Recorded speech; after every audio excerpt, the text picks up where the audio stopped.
What's up? What's up? We're back. Are we? Welcome back to Unspecified Podcast and Review. I am your host, Landon, and I'm here with Tiff. Good morning, guys. Late morning. No, it's still morning. All right, so starting off this morning, we have got anti-Amazon protests going on. There is a group of climate and labor activists gathered in Los Angeles yesterday at 2 p.m. To protest Amazon and Jeff Bezos. They're calling out the company for working conditions and impact on climate. And protests going all the way to his house. So, Jeff Bezos! Just kind of interesting to see, where do you think these, so now are we going to see this everywhere? Anything you don't agree with is now going to be a protest movement?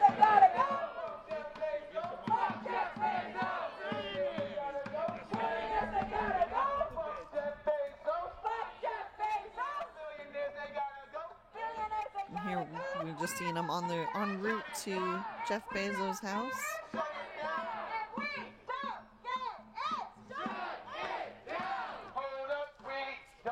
I don't miss this at all.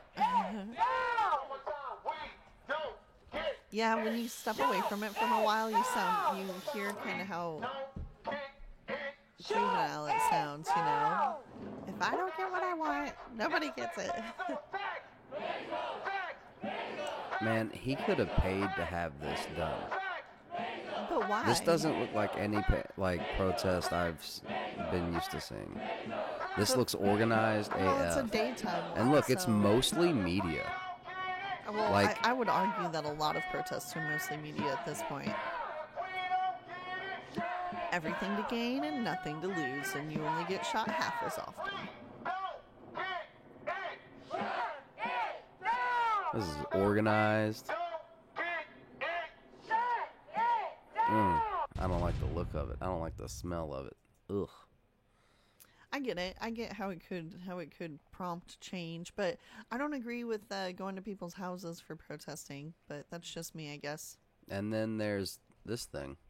Yeah. So. Hey, dude. Yeah. So it comes off as I guess this hit piece where it's like, gay men have taken over the Proud Boys. Twitter hashtag. Right, as if the Proud Boys are against it. Right, as if they have some creed that says, everybody, anybody, and this is what? This is nothing. This is, what are you talking about, dude? This is cool. Well, that's like free will, dude. Whatever floats your boat, man. That's no big deal.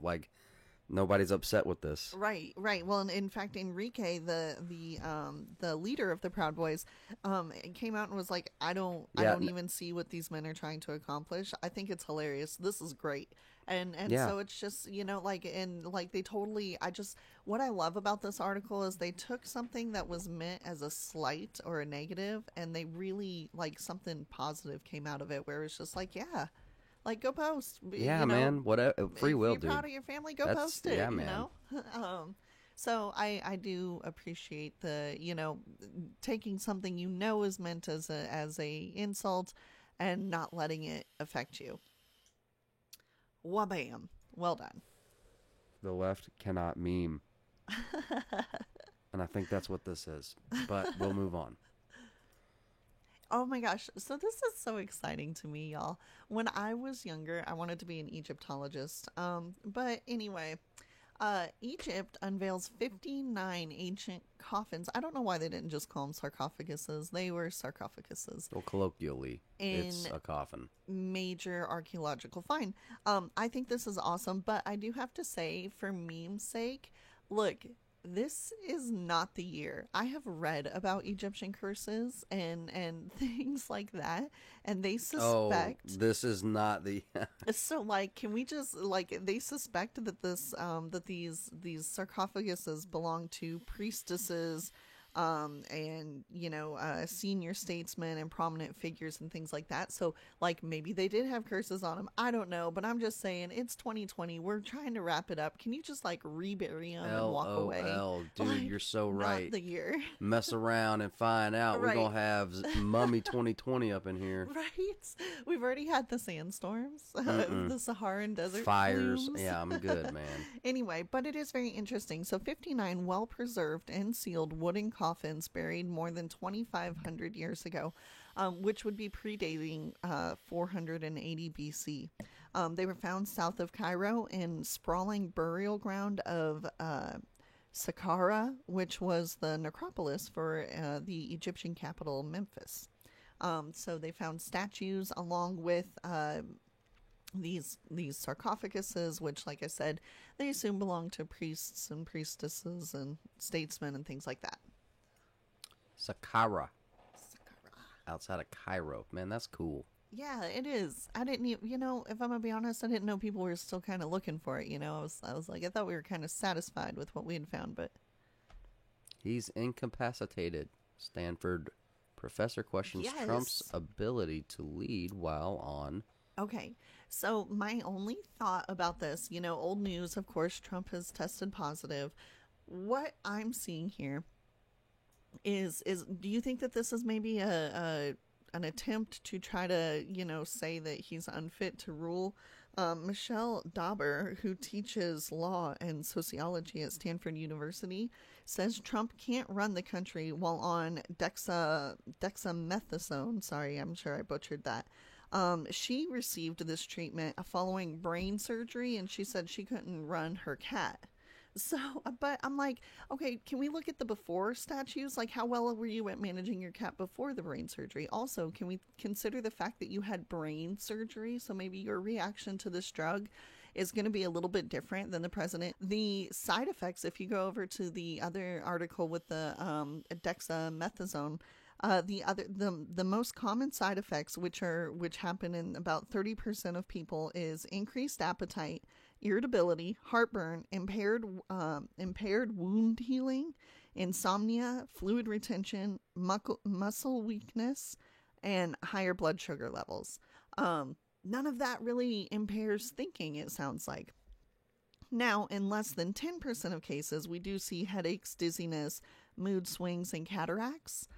Maybe mood swings would be one that would be a contributing factor, but I Headaches, certainly... dizziness, mood swings, all of this, no offense, might make you feel like ass, and, I don't know, so... Yeah, but you could feel like ass on any given day. It also could just be a smear piece. Well, exactly, but that's what I'm saying. That's what I feel like it is just this attempt, well, I couldn't do it after I had brain surgery, and it's like... Brain surgery is not the same thing. I can't believe that they would think that this article is an adequate comparison. Right. So anyway, just kind of watching out for that. Trump, I've heard so many different things. We do know that he's received some treatments that are still in the conceptual, well, not concept, but, trial treatments. We do know that, we're getting conflicting messages. Some people say he's doing poorly. Some people say he's doing well. I've seen articles saying that he plans to be released from the hospital today. From what you've seen, what do you think? How do you think he is doing? I think he is fine. Do you think that he's using this to his advantage at all? Yeah, probably. Because it's all a political. It's a game. I mean, maybe he's studying for the debate so he can just come out and be like, "Wha-bam! I know stuff." So you definitely think that he will debate? Oh yeah. You think he's going to be good to go? I think he will. Absolutely. Will that be within the 2-week time period, or no? He'll be fine. No. I'm saying, like, will he be like ostracized for breaking rules of quarantine? Okay. I don't believe so. I think I'll have to double check, but I think it just barely misses. But he did say, so they were trying to, the debate committee was trying to go in and say that they would cut the mic during the next debate. And the Trump administration was like, no deal. Absolutely not. Not going to have it. Good. They refused. I love that. I absolutely love that, man. Yep. Because you're giving them the ability to just rudely, willy-nilly, just click, no, don't talk, not going to hear from you. Yeah, man, that's horse manure. So yeah, just I thought that this was interesting because I'm like, man, I knew he is vulnerable right now. I think his biggest threat is not is the ability, the vulnerability that he's showing, so we shall see. Indeed, we shall see. Well, all right, guys. Brofist, shout out to the members. You guys know what to do. please be sure to comment down below. We want to hear from you. Like this video on your way out. Subscribe if you haven't already. Ring the bell for notifications. Follow us on Parler, Instagram. All of our links are in the description if you want to find out more about us or where you can get in contact with us. Brofist, shout out to the Bearcats. I will see you guys on the next one.